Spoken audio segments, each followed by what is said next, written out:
filled with excitement, fun, and is beyond limits. But the question is, are you ready to jump? If it is a yes, then you have jumped into the world of ultimate entertainment. Welcome to YOLO 247, a place of fun, indulgence, and endless surprises.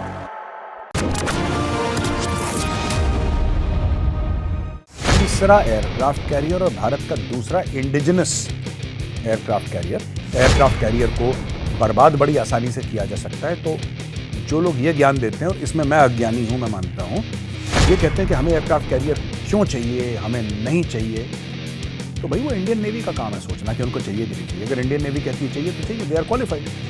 ये सोचने वाली बात है। अगर आपने सोच लिया, navy ने सोच लिया कि हमें चाहिए एयरक्राफ्ट कैरियर, तो सोच समझ के ही बोला होगा। I am not privy to what the navy thinks.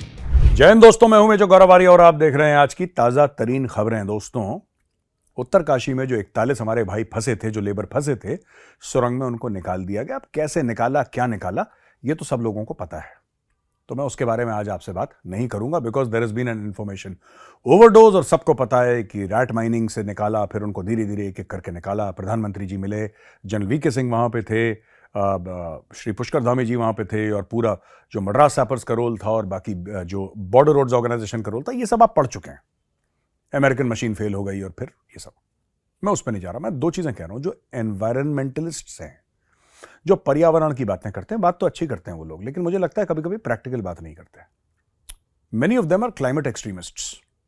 अब ये लोग कह रहे हैं, सोशल मीडिया पे ये चीज बड़ी वायरल है, कि भाई जो आप सड़कें चौड़ी कर रहे हैं वहां पे, उससे हिमालय खराब होता है। यंग माउंटेन है, इतना सेटल्ड नहीं है, तो लैंडस्लाइड होती हैं, और इससे, और हिमालय पूरा का पूरा आप लोग बर्बाद कर रहे हैं।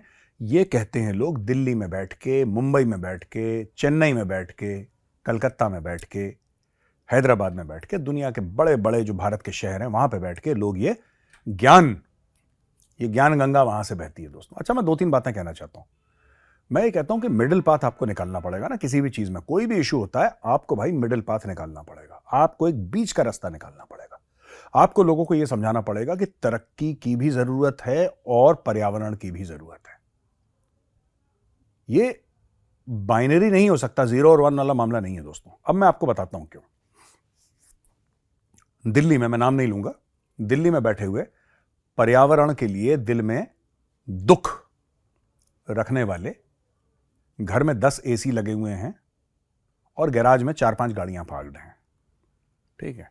अगर उनसे कोई बोल दे कि दिल्ली की गर्मी में आप पंखा ऑन ना करें, या फिर आप एसी ऑन ना करें, सिर्फ पंखे में सोएं, let's make it clear, AC आप ऑन ना करें, पंखा आप सिर्फ चला के सोएं, क्योंकि पर्यावरण तो एसी से भी खराब होता है।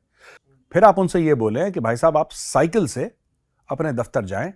जो 4-5 आपने लग्जरी गाड़ी, ये BMW और ये सब आपने जो आपके गैराज में और आपके ड्राइववे में खड़ी हैं, इन सब का इस्तेमाल आप ना करें। वो करेंगे? नहीं करेंगे। दोस्तों, ऐसा है कि ये सिर्फ ये बात नहीं है कि टूरिज्म सरकार लाना चाह रही है वहां पे, जो काफी लोग कहते हैं कि बस सरकार को तो टूरिज्म की पड़ी है। क्यों ना पड़ी रहे सरकार को टूरिज्म की? क्या दिक्कत है इसमें? जो पहाड़ी क्षेत्र में लोग रहते हैं, क्या उनका अधिकार नहीं है कि वो अच्छी जिंदगी अपनी बिताएं, उनके पास फैसिलिटीज हो? मैं फिर कह रहा हूं, मैं ये नहीं कह रहा कि पूरे पहाड़ों को साफ करके वहां पर रोडें बना दो, नहीं। मैं कह रहा हूं there should be a balance. आपको गिव एंड टेक करना पड़ेगा, क्योंकि वहां पे भी इंसान रह रहे हैं। आपको पहाड़ों की फिक्र है, बहुत अच्छी बात है, लेकिन थोड़ी सी फिक्र आप इंसानों की भी करिए, ठीक है। अब जहां सड़क जाती है दोस्तों, वहां तरक्की जाती है। ये समझ लीजिए, थंब रूल है। जहां सड़क गई, वहां अस्पताल गया, वहां स्कूल गया, राइट। वहां पे क्लिनिक्स गए, वहां पे दुकानें गई, वहां पे शॉपिंग मॉल्स गए, वहां पे एक इकोनॉमी सड़क के साथ साथ चलती है, और इकोनॉमी सड़क के साथ ही चलती है। जब आप पहाड़ के लोगों को, क्योंकि हिमालय की बात है इसलिए मैं पहाड़ की बात कर रहा हूं, फिर मैं उत्तराखंड की बात करूंगा, क्योंकि उत्तरकाशी उत्तराखंड में है, गढ़वाल क्षेत्र में है। अगर आप पहाड़ के लोगों को इन सब चीजों से अलग रखेंगे, तरक्की से महरूम रखेंगे, तो क्या होगा? आपको पता है उत्तराखंड के बारे में बड़ी फेमस चीज है कि पूरे उत्तराखंड की मनी ऑर्डर इकोनॉमी है। आप उत्तराखंड के गांव में जाएंगे, आपको बुजुर्ग मिलेंगे, ठीक है, आपको बच्चे मिलेंगे, आपको महिलाएं मिलेंगी, आपको जवान लड़के मिलेंगे ही नहीं वहां पे, क्योंकि सबके सब नीचे गए हैं रोजगार खोजने के लिए। लेकिन आप जो पर्यावरण के बारे में इतना ज्ञान दे रहे हैं, आप बड़े बड़े बंगलों और बड़े बड़े अपार्टमेंट्स में रहते हैं अपने परिवार के साथ। आपको पर्यावरण की बात करनी चाहिए और मैं आपको सैल्यूट करता हूं, लेकिन आपको यह भी देखना चाहिए कि बैलेंस बन रहा है कि नहीं बन रहा है। और दूसरी चीज, आपको सड़कें क्यों चाहिए? क्योंकि चाइना ने सरहद पार, उत्तराखंड के पार क्या है? तिब्बत। और तिब्बत चीन की गिरफ्त में है। हिमाचल के पार क्या है? तिब्बत। सिक्किम के पार क्या है? लद्दाख के पार क्या है? अरुणाचल के पार क्या है? लाइन ऑफ एक्चुअल कंट्रोल के पार है क्या? सोचने वाली बातें हैं ये। जब लड़ाई होगी तो भारत अपनी लाइंस ऑफ कम्युनिकेशन और सप्लाई कैसे मेंटेन करेगा? इंडियन आर्मी लड़ेगी कैसे? सड़कें हैं नहीं। ये काम जो 40-50 साल पहले हो जाना चाहिए था, अब आज हो रहा है, फिर लोगों को प्रॉब्लम है। भाई एक बात बताइए, अगर चाइना ने अपना बॉर्डर इंफ्रास्ट्रक्चर बना लिया, हो सकता है कि चाइना की तरफ माउंटेन का कन्फिगरेशन ही अलग हो, मैं ये भी कहने को तैयार हूं। कई जगह तो प्लेटू है, मैं ये भी समझने को तैयार हूं। लेकिन अगर आपके यहां नहीं है तो क्या आप हाथ पे हाथ रख के बैठेंगे? आपको सड़कें बनानी है और आपकी मजबूरी है सड़कें बनाना। अब उसमें बीच में सुरंग डालिए या आप कुछ भी करिए, सड़कें बनानी है और हल्की सी चौड़ी सड़कें बनानी है, ये आपकी मजबूरी है। क्योंकि अगर चीन से लड़ाई होती है, राइट, अगर चीन से लड़ाई होती है आपकी, भगवान ना करे ऐसा हो, लेकिन कुछ ना कुछ तो होगा फ्यूचर में। आप मान के चलिए जो चीन के तेवर हैं, कुछ ना कुछ होगा, और जिस दिन होगा उस दिन आप क्या करेंगे? फिर वो पर्यावरण वाला जो दिल्ली में बैठा है ना, साउथ दिल्ली या साउथ बॉम्बे में, वो तो आके लड़ेगा नहीं बॉर्डर पे। तो मिडिल पाथ, पर्यावरण का भी ध्यान रखिए और लोगों का भी ध्यान रखिए, फौज का भी ध्यान रखिए। एक तो पहला पॉइंट ये दोस्तों। दूसरी बात यह, दूसरी खबर यह है कि भारत ने 40,000 करोड़ रुपए का, डिफेंस एक्विजिशन काउंसिल ने अप्रूव कर दिए 40,000 करोड़ रुपए। बोला है कि भारत का तीसरा एयरक्राफ्ट कैरियर और भारत का दूसरा इंडिजिनस एयरक्राफ्ट कैरियर बनेगा और लॉन्च होगा। विक्रांत हो चुका है, अब दूसरा इंडिजिनस, और टोटल फिर 3 हो जाएंगे हमारे पास। अच्छी बात है। मेरा सिर्फ एक छोटा सा पॉइंट ऑफ व्यू है इसमें। कई लोग ये कहते हैं कि यार एयरक्राफ्ट कैरियर भारत को क्या चाहिए? एयरक्राफ्ट कैरियर बड़ी आसानी से निशाना बन जाता है, एयरक्राफ्ट कैरियर को बर्बाद बड़ी आसानी से किया जा सकता है। तो जो लोग ये ज्ञान देते हैं, और इसमें मैं अज्ञानी हूं, मैं मानता हूं, मैं ये जानना चाहता हूं कि सेकेंड वर्ल्ड वॉर के बाद कितने एयरक्राफ्ट कैरियर हैं जिनको बर्बाद करा है? जरा कोई मुझे 1-2 नाम बता दे तो मुझे भी अच्छा लगे कि मेरा ज्ञानवर्धन हुआ है। देखिए, एयरक्राफ्ट कैरियर दोस्तों अकेला नहीं चलता है, अगर गलत फहमी है आपको या किसी और को भी। Aircraft carrier is part of a carrier group. तो उसमें सबमरीन भी हैं, उसमें डिस्ट्रॉयर्स भी हैं, उसमें फ्रिगेट्स भी हैं, उसमें और बोट्स हैं, उसमें फाइटर जेट्स हैं, उसमें पूरा रेडार का सिस्टम है, उसमें एंटी एयरक्राफ्ट है, उसमें मिसाइल्स हैं। तो एक तैरता हुआ शहर है। इतना आसान नहीं है कि वहां पे आपने देखा प्लेट में मोतीचूर का लड्डू है और आपने खा लिया। Aircraft carrier is a different kettle of fish. और मैं ये भी कहना चाहता हूं कि aircraft carrier is more than just the largest battleship known to man. इससे कहीं ज्यादा है। मुझे लगता है कि it is a very essential part of India's foreign policy. इसीलिए मैं कहना चाहूंगा कि 40,000 या 45,000 डिस्प्लेसमेंट का नहीं, आपको 80,000 या 1 लाख टन डिस्प्लेसमेंट का आपको एयरक्राफ्ट कैरियर चाहिए, preferably nuclear powered. Because your aim is not just defensive, your aim is projection of power. और प्रोजेक्शन ऑफ पावर दोस्तों, कोई भी weapon platform projection of power aircraft carrier से ज्यादा नहीं कर सकता। और जो लोग ये कहते हैं कि हमें एयरक्राफ्ट कैरियर क्यों चाहिए, हमें नहीं चाहिए, तो भाई वो इंडियन नेवी का काम है सोचना कि उनको चाहिए कि नहीं चाहिए। अगर इंडियन नेवी कहती है चाहिए तो चाहिए, they are qualified. Admiral R Hari Kumar is chief of naval staff, and if he decides that India needs an aircraft carrier or third aircraft carrier, so be it. You're not going to second guess the naval chief, are you? Navy chief ने बोल दिया, India needs it. आपके जो आपकी national security philosophy है, या आपका projection of state power है, प्रोजेक्शन ऑफ नेशनल पावर है, उसकी आउटलाइन क्या होंगी, ये सोचने वाली बात है। अगर आपने सोच लिया, नेवी ने सोच लिया कि हमें चाहिए एयरक्राफ्ट कैरियर, तो सोच समझ के ही बोला होगा। I am not privy to what the navy thinks, but they have top class professionals, global professionals there. तो उनको सेकंड गेस करना कि नहीं यार ये तो गलत है, ये सही है, मुझे लगता है ये सब हल्की बातें हमें नहीं करनी चाहिए। अच्छा, तीसरी चीज है दोस्तों की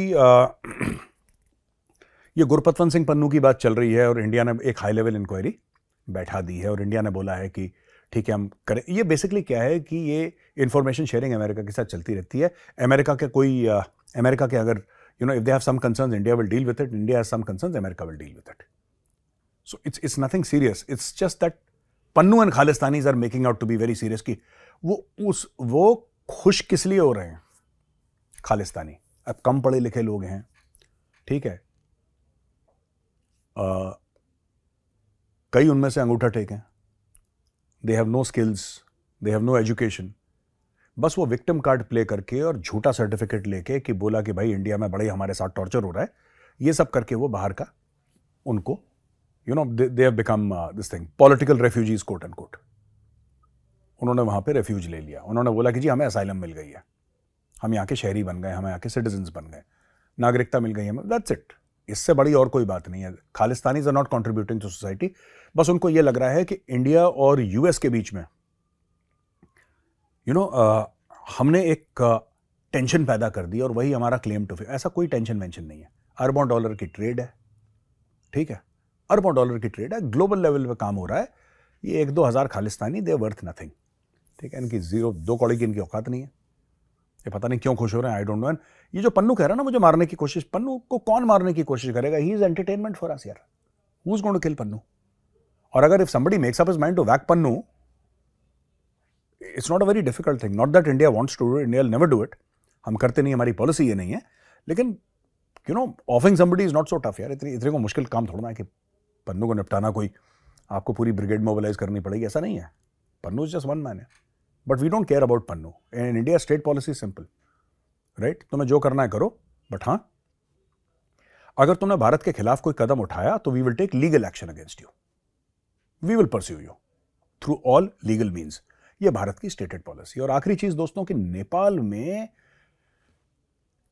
टेम्परेचर, तापमान बढ़ रहा है और नेपाल में डिमांड आ रही है रिटर्न ऑफ मोनार्की और नेपाल को हिंदू राष्ट्र डिक्लेयर करने की बात.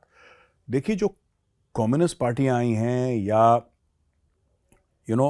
ओली की सरकार थी, प्राइम मिनिस्टर ओली की सरकार, या फिर प्रचंड की सरकार थी, ये तो बिल्कुल चीन की गोद में जाके बैठ गए. ये जाके बैठ गए चीन की गोद में. कम्युनिस्ट इनको कठपुतली की तरह हिलाते हैं. अब वहां के लोग खड़े हो गए और वहां के लोग कहते हैं कि साहब, नेपाल दुनिया में सिर्फ और सिर्फ एक हिंदू राष्ट्र हुआ करता था दोस्तों. भारत भी हिंदू राष्ट्र नहीं है, जबकि भारत में 82-83-84% हिंदू हैं. नेपाल हिंदू राष्ट्र था. उन्होंने चेंज करके अपना कॉन्स्टिट्यूशन सेक्युलर करा और बोला कि जो राजा है वो टिटुलर हेड रहेगा, राइट? उसके पास एग्जीक्यूटिव पावर्स नहीं होंगे, एग्जीक्यूटिव पावर प्राइम मिनिस्टर के पास होगा और हम बन जाएंगे फुल फ्लेजेड सेक्युलर सोसाइटी और डेमोक्रेसी. अब वहां के लोग सड़क पे आ गए लाखों की तादाद में और वो कह रहे हैं कि राजा के पास एग्जीक्यूटिव पावर्स होने चाहिए. तो और ये कह रहे हैं कि हिंदू राष्ट्र डिक्लेयर करो नेपाल को. तो इसकी लड़ाई अब नेपाल में चल रही है. अच्छी बात है, नेपाल अगर हिंदू राष्ट्र बने तो बनना भी चाहिए नेपाल को. अगर वहां के लोग चाहते हैं, और ज्यादातर लोग अगर ये चाहते हैं कि उसको हिंदू राष्ट्र बनना चाहिए, तो क्यों ना बने वो, अच्छी बात है. और दूसरी चीज ये है कि हमारी तो भावनाएं नेपाल के साथ जुड़ी हैं और प्रभु श्री राम का ससुराल है नेपाल भाई, सीता माँ का घर है, वहाँ पे पशुपतिनाथ का मंदिर है. तो हमारी तो भावनाएं नेपाल के साथ जुड़ी हैं. बस मैं भारत के जो पॉलिसी मेकर्स हैं, मैंने 1-2 डिप्लोमेट से बहुत पहले बात करी थी और मुझे थोड़ी सी एक बात खटकी नेपाल को लेकर ना, दिल में थोड़ा सा मेरे खटास आई, वो बात मैं शेयर करना चाहता हूँ. देखिए, ऐसा है, हर एक नेपाली का भारत पे पूर्णतः अधिकार है और हर एक भारतीय का नेपाल पे पूर्णतः अधिकार है. और ये अधिकार आज से नहीं, हजारों साल से है. पहली बात यह. दूसरी चीज मैं ये कहना चाह रहा हूं कि यार देखिए, नेपाल के लोग या नेपाली लोग हमारे भाई हैं, सिर्फ ये कहना मतलब मुझे नहीं लगता कि ये कहने वाली जो बात है ना, ये काफी है. You must go beyond this. सिर्फ हम लोग कह देते हैं कि नेपाली लोग हमारे भाई हैं, नहीं, नेपाली हमारे छोटे भाई नहीं है. We are equal. India and Nepal are equal. आपको यह बात बोलनी पड़ेगी बार बार, क्योंकि एक बड़ा भाई होने की जो एक हैवी हैंडेडनेस आती है ना, ये क्या करती है कि रिश्ते खराब करती है, रिश्तों में खटास आती है. और मुझे याद आती है 4-5 साल पहले जब भी मैंने बात करी थी, मुझे याद नहीं है, वो डिप्लोमेट से कि we will do this for Nepal, और हम नेपाल के लिए ये करेंगे, and I think the people of Nepal. हम नेपाल के लिए कुछ कर नहीं रहे हैं. अगर हम नेपाल के लिए कुछ करते भी हैं दोस्तों, तो वो हमारी ड्यूटी है, वो हमारा फर्ज है, ठीक है? वो हम कोई एहसान नहीं कर रहे. और नेपाल अगर हमारे लिए कुछ कर रहा है तो नेपाल एहसान नहीं कर रहा, और हम नेपाल के लिए कर रहे हैं तो हम एहसान नहीं कर रहे। We are brothers and Nepal is not the younger brother. ये हमें समझना पड़ेगा सबसे पहले।